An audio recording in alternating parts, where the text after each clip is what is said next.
बिस्मिल्लाहिर्रहमानिर्रहीम। रब्बि इश्रह ली सदरी वयस्सिर ली अमरी वाहलुल उक़दतम मिन लिसानी यफ़क़हू क़ौली। अल्लाहुम्मा रब्बि ज़िदनी इल्मन व नाफ़िया। स्टूडेंट्स, प्रीवियस लेक्चर में हमने एक्सरसाइज 10A कंप्लीट कर ली थी। इस लेक्चर में हम एक्सरसाइज 10B के कुछ क्वेश्चन कवर करेंगे। एक्सरसाइज 10B में हमें जितने भी क्वेश्चन गिवन हैं वो सारे के सारे स्टेटमेंट फॉर्म में गिवन हैं, जो कि हमारी रियल लाइफ प्रॉब्लम से रिलेटेड हैं। तो आपको पता है जो रियल लाइफ प्रॉब्लम्स होती हैं वो हमारे पास स्टेटमेंट फॉर्म में होती हैं, उनको फिर आगे हम इक्वेशन में कन्वर्ट करके उनको सॉल्व करते हैं। तो स्टूडेंट्स, जितने भी स्टेटमेंट टाइप के क्वेश्चन होते हैं या हमारे पास न्यूमेरिकल्स होते हैं, उनको सॉल्व करने का एक कॉमन मेथड है हमारे पास। वो मेथड क्या है, पहले वो समझ लेते हैं, क्योंकि स्टूडेंट्स क्वेश्चन को सॉल्व करना कोई इतना मुश्किल काम नहीं है। मैं आपके सामने सॉल्व कर दूंगा, ठीक है, आप उसे नोट भी कर लेंगे, लेकिन बाद में आप फिर भी उससे भूल जाएंगे और आपके लिए कोई क्वेश्चन की स्टेटमेंट चेंज होगी तो आपके लिए प्रॉब्लम होगी। अगर आप वो कॉमन मेथड समझ लेंगे तो नेक्स्ट भी क्वेश्चन को सॉल्व करना और समझना, अंडरस्टैंड करना आपके लिए मुश्किल जो है नहीं रहेगा। तो स्टूडेंट्स, क्वेश्चन को अंडरस्टैंड करना सबसे ज़्यादा इंपॉर्टेंट है। इस तरह के क्वेश्चन में अगर इसको आप अंडरस्टैंड नहीं करेंगे तो आपके लिए बहुत मुश्किल हो जाएगा। तो क्वेश्चन को अंडरस्टैंड करने के लिए, उसके कंप्लीट सॉल्यूशन के लिए हमारे पास एक कॉमन मेथड यूज होता है, ठीक है। उसके कुछ पॉइंट्स हैं, पहले वो डिस्कस करते हैं, उसके बाद सॉल्यूशन की तरफ चलते हैं। सॉल्व करना, मैं बार बार कह रहा हूँ, कोई मुश्किल काम नहीं है, वो आप इजीली सॉल्व कर लेंगे। क्वेश्चन को अंडरस्टैंड करना ये बहुत इंपॉर्टेंट है। तो वो पॉइंट्स हमारे पास कौन कौन से हैं, तो जितने भी हमारे पास स्टेटमेंट टाइप के क्वेश्चन होते हैं या हमारे पास न्यूमेरिकल्स होते हैं, उनको सॉल्व करने के लिए ये 4 पॉइंट हम याद रखेंगे। पहले नंबर पे हमें उस स्टेटमेंट से गिवन डाटा जो है वो रिट्राइव करना है, ठीक है। लाइक ये फर्स्ट स्टेटमेंट है, तो इसमें हमारे पास लिखा हुआ है व्हेन 3 इज एडिड। तो 3 इज एडिड, इसका मतलब है 3 ऐड हो रहा है किसी चीज में, तो ये एक इंफॉर्मेशन है। किस में ऐड हो रहा है? 2 7 टाइम्स द नंबर, तो 7 टाइम्स द नंबर, ये दूसरी इंफॉर्मेशन है, ठीक है। द सम इज 31, तो ये हमारे पास टोटल 3 इंफॉर्मेशन आ गई, यानी गिवन डाटा आ गया हमारे पास। तो इस गिवन डाटा को हमने पहले नंबर पे रिट्राइव करना है, वो क्या चीजें हैं। फिर दूसरे नंबर पे हमने ये देखना है कि व्हाट इज रिक्वायर्ड, कि हमें फाइंड क्या करना है। जैसे हमने कहा जी कि वो कौन सा नंबर है जिसका आप 7 टाइम लेकर आप उसमें 3 ऐड करें और आपका सम ये बने, तो वो नंबर तो बताएं हमें। तो हमने ये देखना है कि हमें फाइंड क्या करना है, तो व्हाट इज रिक्वायर्ड दूसरा पॉइंट हो गया। तीसरे नंबर पे हमने देखना है कि क्या उस स्टेटमेंट में कोई फार्मूला यूज हो रहा है, वो हमें आना चाहिए। लाइक एरिया ऑफ रेक्टेंगल है, एरिया ऑफ स्क्वायर है, ठीक है, उसका एरिया ऑफ रेक्टेंगल का फार्मूला है लेंथ मल्टीप्लाई बाय ब्रेड्थ, तो ये फार्मूले इस तरह के हमें पता होने चाहिए। नंबर 4 पे हमारा आ जाता है सिंप्लीफिकेशन। तो स्टूडेंट, असल में जो मेन काम होता है, ठीक है, वो यहां तक होता है हमारे पास, व्हाट इज रिक्वायर्ड तक। यानी कि पहले 2 पॉइंट आपके बहुत ही ज्यादा इंपॉर्टेंट है। ये कह लें कि आपका 80% है, और ये जो 80% है ये जस्ट आपने कॉपी करना है, आपने नकल करना है ऊपर से देख के, आपने कोई जुबानी काम नहीं करना, ठीक है। तो इतना तो हम कर सकते हैं। तो 80% हो गया, ये तो जस्ट 20% है जो हमने सॉल्व करना है। ये तो कोई मुश्किल काम नहीं है, जस्ट प्लस माइनस है हमारे लिए, ठीक है। तो ये 80% हमारा कवर होना चाहिए, जो कि हमने ऊपर से देख के करना है। इस 80% को कवर करने के लिए हम एक टेक्निक यूज करते हैं, डिवाइड एंड कंकर स्ट्रेटेजी। ये कंप्यूटर की एक स्ट्रेटेजी है, कंप्यूटर की एक टर्म है, जिसका मतलब है डिवाइड यानी तकसीम करना, एंड कंकर फतह करना। यानी आप अपनी प्रॉब्लम को छोटे छोटे पार्ट्स में डिवाइड कर लो, तो आप उस प्रॉब्लम को बड़ी इजीली सॉल्व कर पाएंगे। तो हम यही स्ट्रेटेजी इसमें यूज करेंगे इस 80% को समझने के लिए, क्योंकि क्वेश्चन को अंडरस्टैंड करना उसको सॉल्व करने से ज्यादा इंपॉर्टेंट है। तो चलते हैं सॉल्यूशन की तरफ। यहाँ पे क्वेश्चन नंबर 1 हमें गिवन है, जो कि लिखा हुआ है when 3 is added to 7 times a number the sum is 31, find number. तो लेट अस सपोज वो नंबर तो हमें पता नहीं था, उसका नाम हमने XYZ कोई वेरिएबल रख दिया is equal to question mark. जब मैंने आपको पहले बताया था कि पहले हमने गिवन डाटा जो है वो लिखना है, अंडरलाइन करना है। तो आप देखें यहाँ पे हमारे पास है व्हेन 3 इज एडिड, एडिड का मतलब होता है प्लस, ठीक है, और 3 बताया हुआ नंबर दिया हुआ है। किस में ऐड करना है, आपको पता है ऐड करने के लिए कम से कम आपके पास 2 वैल्यूज होनी चाहिए। ऐड हमने करना है 7 टाइम्स अ नंबर, ठीक है, यानी कोई नंबर था x सा, तो उसका 7 टाइम फिर क्या होगा 7x। तो उसी तरह हमने स्टेप बाय स्टेप किया। लेटर नंबर हमें पता नहीं था, ठीक है, उसका 7 टाइम्स 7x आ गया। कंडीशन आपने ये हमें कही है कि 3 में आपने ऐड करना है ये वाली चीज, तो हमने कर दी। तो सम इज, यानी जब आप ये प्लस कर देंगे, इज इक्वल, ये हमने मेंशन किया हुआ, इसका मतलब इक्वल होता है मैथ में 31। उसके बाद आपने क्या करना है, उसके बाद तो ये आपकी एक्सरसाइज 10A है, सिंपल लीनियर इक्वेशन है। आपने ट्रांसपोजिशन की, प्लस इधर आकर -28 आ गया। आपने तो x फाइंड करना है, 7 इधर मल्टीप्लाई हो रहा है, इधर आके डिवाइड, तो आपका आंसर क्या आ गया 4। इसका मतलब है वो 4 एक ऐसा नंबर है, ठीक है, जिसमें आप उसका 7 टाइम लेके 3 ऐड करोगे तो आंसर 31 आएगा। ठीक है, तो आप यहाँ पे ये चेक भी हमने किया हुआ, आप चेक कर सकते हैं। ठीक है, ये हमने इसमें वैल्यू पुट की तो वाकई ही ये बिल्कुल आंसर ट्रू आया। नेक्स्ट क्वेश्चन है हमारे पास डिफरेंस बिटवीन। तो अब ऊपर ऐड था, इधर हमारे पास डिफरेंस आ गया। तो डिफरेंस का मतलब तो मैथ में होता है सब्ट्रैक्ट, यानी फर्क। ठीक है, जिसमें 5 और 3 है तो डिफरेंस कितना आ गया 2 का। कैसे 5 - 3। इसका मतलब है यहाँ पे हमने डिफरेंस फाइंड करना है, यानी सब्ट्रैक्ट करना होगा। क्वेश्चन नंबर 2 में हमारे पास है डिफरेंस बिटवीन। ठीक है, तो डिफरेंस का मतलब होता है फर्क, यानी मैथ में हमने इसे क्या करना होता है सब्ट्रैक्ट करना होता है। लाइक 5 और 3, इनमें डिफरेंस कितना है, इसमें फर्क कितना है 2 का है। कैसे पता चला जी, 5 - 3 किया तो हमारे पास 2 आ गया। तो डिफरेंस के लिए एटलीस्ट हमारे पास 2 वैल्यूज होंगी। ठीक है, तो difference between 3/4 and 3/5 of a number. वो नंबर क्या है हमें नहीं पता, लेकिन उसका 3/4 यानी 3/4। क्वार्टर, क्वार्टर का मतलब होता है 4।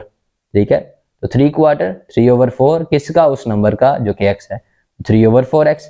एंड 3/5 यानी 3/5 किसका, उस नंबर का, तो 3/5x।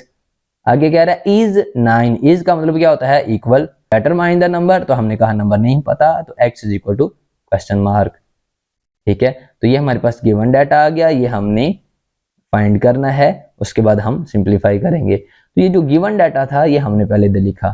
तो पहले हमने लिखा नंबर का नहीं पता, लेटर नंबर x 3/4 ये हो गया हमारे पास, 3/5 ये आ गया। कंडीशन में हमें वो कह रहा था कि इन दो नंबर का आपने डिफरेंस लेना है। स्टूडेंट्स आपको पता है ऑलवेज लार्जेस्ट टर्म से हम स्मॉलेस्ट टर्म को माइनस करते हैं। ठीक है, तो इन दो फ्रैक्शन में से लार्जर और ग्रेटर चेक करने के लिए हम क्या करते हैं, इनको इस तरह लिख लेते हैं। इसका न्यूमरेटर डिनोमिनेटर से मल्टीप्लाई किया तो ये 15 आया। सेम इसको इस तरह क्रॉस में मल्टीप्लाई किया तो 12 आया। इसका मतलब है ये 15 है, तो ये 3/4 ये ग्रेटर फ्रैक्शन है। ये शॉर्टेस्ट मेथड है किसी दो फ्रैक्शन को चेक करने के लिए कि इनमें से ग्रेटर और लेसर कौन सा है। तो इसका मतलब है 3/5 की बजाय हम क्या लिखेंगे 3/4 माइनस 3/5। ठीक है, इस तरह करके इज इक्वल टू 9 आ गया हमारे पास। अगर आपको ये क्लियर नहीं हो रहा तो इसका एक और तरीका है, आप इन दोनों के डिनोमिनेटर सेम कर लें, उसके बाद जिसका न्यूमरेटर ग्रेटर हुआ वो फ्रैक्शन ग्रेटर हो जाएगी। उसके बाद स्टूडेंट्स हमारे पास एक ये फ्रैक्शन है और एक ये फ्रैक्शन है। तो इन फ्रैक्शन को सॉल्व करने के लिए हम एक्सरसाइज 10A की तरह हम इनके जो डिनोमिनेटर हैं 4 और 5 इनका एलसीएम ले लेते हैं, जो कि आता है 20। फिर आपको पता है फिर हम इस पूरी इक्वेशन को इस एलसीएम से मल्टीप्लाई करते हैं, जो कि यहाँ पे हमने किया 20 ये वाली टर्म ब्लू कलर में हमने मार्कर से लिखी, -20 ये वाली टर्म इज इक्वल टू, ठीक है, 20 को इससे भी मल्टीप्लाई कर दिया। उसके बाद जो कटिंग हो रही थी 4 1 जा 4 5 जा वो हमने कटिंग की, और बाकी जो रिमेनिंग टर्म थी वो हमने यहाँ पे लिख दी। ठीक है, मल्टीप्लिकेशन की हमने, ठीक है, माइनस हो रहा था वो किया। ठीक है, अब आप देख सकते हैं 3 इधर मल्टीप्लाई हो रहा है तो यहाँ पे पूरी टर्म से आके यहाँ पे डिवाइड हो जाएगा। 3 1 जा 3 3 3 जा 9। ठीक है, 20 वैसे का वैसे। अब 20 और 3 ये बच गए हैं, इन दोनों की मल्टीप्लिकेशन हो रही है तो वो क्या आ रहेगा 60। तो ये हमारा x का आंसर क्या आ गया 60। इसका मतलब है कि 60 हमारे पास एक ऐसा नंबर है जिसका आप 3/4 ले लें और फिर उसका 3/5 ले लें। 3/4 मतलब 60 के आप 4 पार्ट्स करें उनमें से 3 ले लें, और 60 के आप 5 पार्ट्स करें और उनमें से 3 ले लें, और उन दोनों को माइनस करें तो आंसर क्या आएगा 9। अगर आपको यकीन नहीं ना आ रहा तो ये यहाँ पे देखें हमने किया हुआ 3/4x minus 3/5x equal to 9। x की जगह 60 पुट किया। ठीक है, आपने कटिंग की 45। ठीक है, यहाँ पे कटिंग के बाद मल्टीप्लाई किया 36, तो ये आपका 9 ही आया है, which is true. Students question number 3 में वो हमें कह रहा है कि आपके पास 300 रुपीज़ हैं और 2 बहनें हैं हिना और रीना। इनमें आपने ये 300 रुपीज़ डिवाइड करने हैं, मगर ट्विस्ट ये है कि आपने डिवाइड इस तरह करना है कि Reena gets 100 rupees less than 3 times the amount that Hina get. कि आपने इन 300 को इस तरह डिवाइड करना है कि जो अमाउंट हिना के पास है उसका 3 टाइम करें तो वो रीना की अमाउंट से 100 लेस होना चाहिए। तो लेट अस सपोज हमें पता ही नहीं था कि हिना के पास कितने पैसे हैं, हमने कहा लेट अस सपोज वो x है। उसके बाद गिवन डाटा इकट्ठा करेंगे, वो क्या कह रहा है 3 times the amount Hina get. तो हिना के पास हमने कहा लेट अस x है तो उसका 3 टाइम क्या होगा, वो तो 3x हो जाएगा। तो रीना के पास कितने हैं ये इंफॉर्मेशन हमें बता रही है रीना के पास इससे 100 लेस है। तो हम क्या लिखेंगे 3x माइनस 100, क्योंकि रीना के पास तो इस अमाउंट से 100 लेस है। तो वही हमने लिखा रीना गेट, ठीक है, 100 लेस दिस टाइम, तो 3x minus 100। According to condition जो आपने हमें दी है वो तो कुछ इस तरह से है कि टोटल अमाउंट जो हमने बांटनी है वो 300 है, लेकिन किस में बांटनी है, हिना और रीना में। तो रीना के पास हिना के 3 टाइम से 100 लेस ही है। कंडीशन हमारे पास वाजे होगी। अब हम सिंप्लीफाई कर लेंगे। सेम लास्ट कंडीशन हमने इधर लिखी ताकि बार बार पीछे हमें पेज को ना देखना पड़े, ठीक है। ब्रैकेट को ओपन किया, प्लस 3x माइनस 100 दोनों सिंप्लीफाई हुए, ये आ गई, ये माइनस है, ट्रांसपोजिशन उधर जाके प्लस, तो ये 400 बन गया, 4 मल्टीप्लाई हो रहा है, डिवाइड तो 100 आ गया। इसका मतलब है बेसिकली जो हमारे पास अमाउंट आएगी हिना के पास वो क्या है, हिना के पास आपकी 100 होगी। अगर हिना के पास 100 होगी तो वो तो कह रहे थे कि रीना के पास कितनी होगी, कि अगर आप हिना की अमाउंट का 3 टाइम करें और उसको 100 लेस करें तो वो रीना की अमाउंट आएगी। तो यही हमने किया, तो वो तो 200 आती है। इसका मतलब है हिना के पास 100 होंगे और रीना के पास 200 होंगे। और आप देख सकते हैं चेकिंग में भी कि दोनों को ऐड करें तो 300 आना चाहिए था, जो कि आ रहा है। इसका मतलब है हमारा क्वेश्चन बिल्कुल ठीक है। स्टूडेंट्स, नेक्स्ट क्वेश्चन की स्टेटमेंट थोड़ी सी लेंथी है लेकिन मुश्किल नहीं है, इसलिए आपने स्टेटमेंट को बड़े ध्यान से देखना है। मैं बार बार कह रहा हूँ कोई भी क्वेश्चन यहाँ पे मुश्किल नहीं है, बस आपने सही तरह से अंडरस्टैंड करना है फुल कंसिडरेशन के साथ। डी तो कह रहे हैं अब आपके पास 528 रुपीज़ हैं, ठीक है, और डिस्ट्रीब्यूट आपने इस तरह करने हैं, 2 बॉयज़ हैं आपके पास और 3 गर्ल्स हैं। इस तरह आपने डिस्ट्रीब्यूट करने हैं कि ईच गर्ल गेट 3 टाइम, कि हर लड़की के पास कितने पैसे आएंगे 3 time as much as each boy get, यानी एक लड़के के पास जितने पैसे आ रहे हैं, ठीक है, उतनी एक लड़की के पास उसका 3 टाइम यानी उसका ट्रिपल होना चाहिए। फॉर एग्जांपल अगर एक लड़के के पास 10 रुपए हैं, ठीक है, तो एक लड़की के पास कितने आने चाहिए 30 आने चाहिए, यानी उसका 3 टाइम। और अगर एक लड़के के पास 100 है तो लड़की के पास कितने आने चाहिए, एक के पास 300 आना चाहिए। तो ये तो ज्यादती है वैसे। चलें बहरहाल आगे चलते हैं। तो सिर्फ लड़के का उसने पूछा कि लड़के के पास कितने आएंगे, ये बाकी हमने नहीं बताना। तो लेट अस सपोज जो एक बॉय के पास अमाउंट आ रही थी उसका हमें नहीं पता था, तो x। अब गर्ल एक डिफरेंट वैल्यू है हमारे पास, ठीक है, तो इसका हमें नहीं पता। लेट अस सपोज हमने एक सेकंड वेरिएबल ले लिया y, यानी कि लेट सपोज हमने किया कि बॉय के पास जो अमाउंट है वो x है और गर्ल के पास जो आ रही है वो y है। अब उसने कहा था कि आपके पास जो टोटल बॉयज हैं वो कितने हैं, 2 हैं। इसका मतलब है एक बॉय के पास जो अमाउंट है वो x है, तो 2 बॉयज के पास कितने होंगे 2x होंगे। इसी तरह 1 गर्ल गेट y रुपीज, तो 3 गर्ल्स गेट 3y रुपीज। तो ये इंफॉर्मेशन यहाँ से हमने जो है वो रिट्राइव की। अकॉर्डिंग टू कंडीशन हमें ये कह रही है कि ईच गर्ल गेट, हर लड़की के पास कितने पैसे आ रहे हैं वो बॉय का 3 टाइम आ रही है, ये हमें कंडीशन कह रही है, देखे ना, ठीक है। That each girl get 3 times as much as boys get, यानी कि हर लड़की के पास कितने पैसे आ रहे हैं बॉयज के 3 टाइम के। बट हमने ये लेट किया था कि हर गर्ल के पास कितने होंगे, वो तो y होंगे। तो according to complete given condition 2 boys, तो बॉयज के पास x ही होने चाहिए, 3 गर्ल्स, ठीक है, बट एक गर्ल के पास कितने होने चाहिए y का 3 टाइम, तो वह हमने यहाँ पे मेंशन कर दिया, ठीक है जी। तो उसके बाद आप देख सकते हैं जब हम इनको ब्रैकेट्स को ओपन करेंगे तो 9x आ जाएगा, सिंप्लीफाई करेंगे 11x आ जाएगा, 11 मल्टीप्लाई हो रहा है, इधर आके डिवाइड हो जाएगा। अब हमें कैसे पता चलेगा कि 528 11 पे डिवाइड हो रहा है या नहीं हो रहा, उसके लिए हम 11 का डिविजिबिलिटी क्राइटेरिया यानी कि अल्टरनेट डिजिट्स यानी 5 और 8 को लेंगे वो 13 आएगा, और 2 ये जो रह गया इसको माइनस करेंगे। अगर ये 0 आ जाए या 11 का कोई मल्टीपल यानी 11, 22, 33 इस तरह का कोई नंबर आ जाए, इसका मतलब है वो 11 पे डिविजिबल है। 8, 5, 13 माइनस 2 11, इसका मतलब 11 पे डिविजिबल है। 11 4 दा 44, ठीक है। बाकी आपके पास रिमाइंडर 8 आया, 88 बना, 11 8 था 88, तो x इज इक्वल टू 48। तो ईच y के पास कितने रुपीज होंगे? 48। ट्रूथनेस के लिए हमने चेक करना है कि क्या वाकई ही ये हमारा आंसर बिल्कुल ठीक है। तो हमने कहा कि अभी अभी हमने देखा कि ईच बॉय के पास 48 हैं, तो 2 बॉयज के पास कितने होंगे?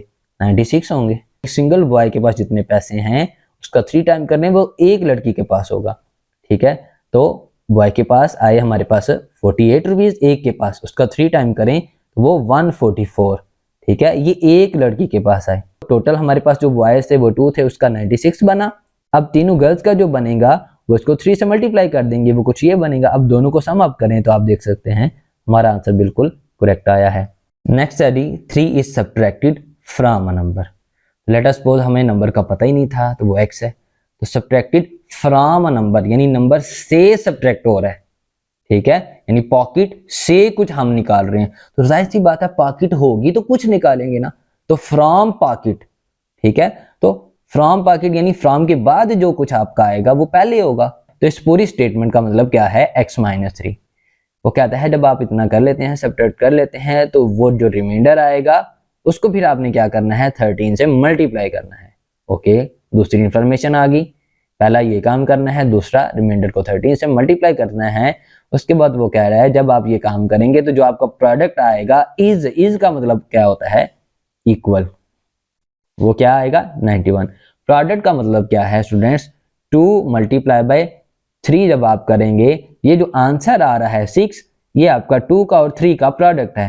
इसका मतलब पहला नंबर ये है x माइनस 3, फिर जब आप उसका माइनस करेंगे, ठीक है, तो कुछ रिमाइंडर आएगा, तो दूसरा नंबर 13 है। यानी x माइनस 3 में से कुछ आप माइनस करेंगे, वो जो नंबर बचेगा उसका दूसरा साथ तो 13 है।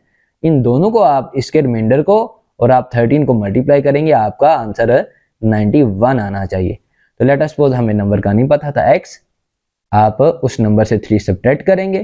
कंडीशन हमें क्या आ रही है? जब आप ये सब्ट्रैक्शन करेंगे कोई नंबर आएगा, उस नंबर को आपने 13 से माइनस करना है। ये रिमाइंडर इज मल्टीप्लाई बाय 13, तो आंसर क्या आना चाहिए? 91, ठीक है जी। यहाँ पे किसका रिमाइंडर? इसका चाहिए था, तो वो यहाँ पे हमने पुट कर दिया, ठीक है। अब हमें तो x वाली टर्म चाहिए, 13 मल्टीप्लाई हो रहा है, इधर आके डिवाइड, 13 1 जा 13 7 जा, माइनस 3 है, ट्रांसपोजिशन से आके प्लस 3 बन जाएगा। ये हमारे पास आ गया 10। इसका मतलब है 10 एक ऐसा नंबर है जिसमें से आप 3 माइनस करो और फिर उसको 13 से मल्टीप्लाई करो तो आंसर ही आता है।